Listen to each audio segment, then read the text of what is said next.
Chapter 37.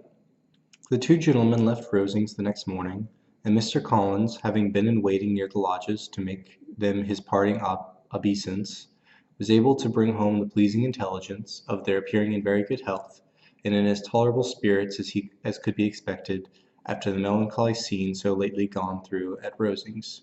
To Rosings he then hastened, to console Lady Catherine and her daughter, and on his return brought back, with great satisfaction, a message from her ladyship, importing that she felt herself so dull as to make her very desirous of having them all to dine with her.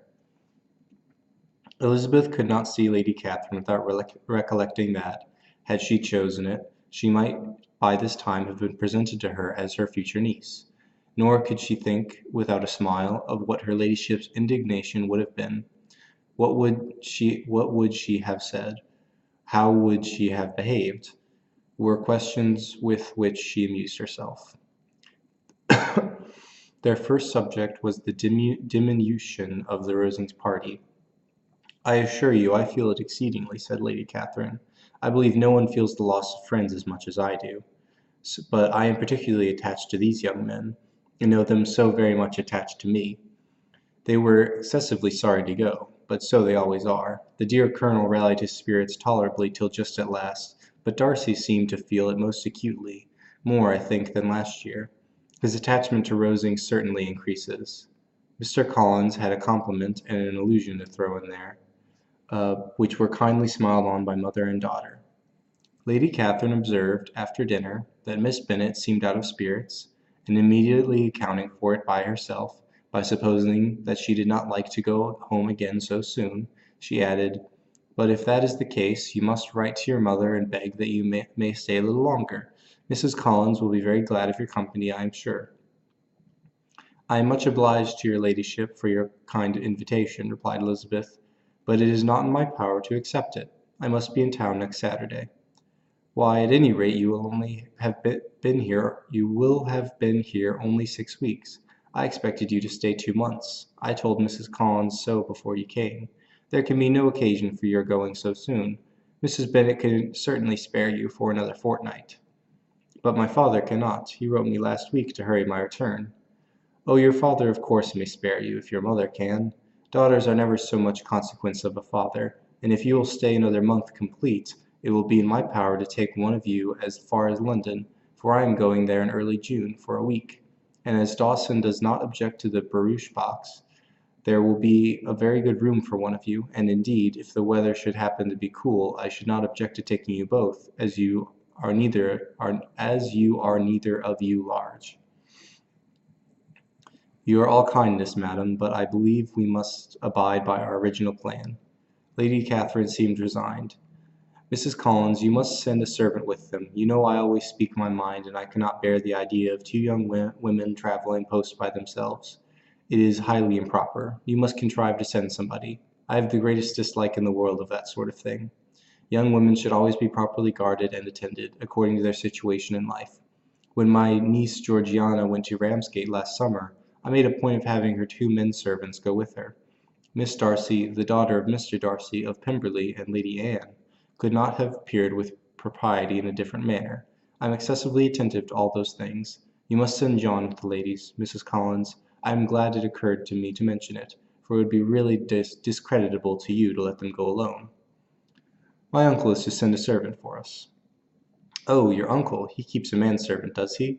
I am very glad you have somebody who thinks of these things. Where shall you change horses?" "Oh, Bromley, of course. If you mention my name at the bell, you will be attended to." Lady Catherine had many other questions to ask respecting their journey, and as she did not answer them all herself, attention was necessary, which Elizabeth believed to be lucky for her, or, with a mind so occupied, she might have forgotten where she was. Reflection must be reserved for solitary hours, whenever she was alone. She gave way to it as the greatest relief, and not a day went by without a solitary walk, in which she might indulge in all the delight of unpleasant recollections. Mr. Darcy's letter she was in a fair way of soon knowing by heart. She studied every sentence, and her feelings towards its writer were at times widely different. When she remembered the style of his address, she was still full of indignation, But when she considered how unjustly she had been condemned and upbraided him, her anger was turned against herself, and his disappointed feelings became the object of compassion.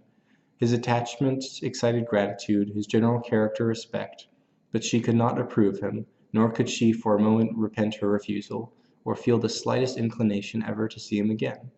In her own past behavior there was a constant source of vexation and regret, and in the unhappy defects of her family a subject of heavier chagrin.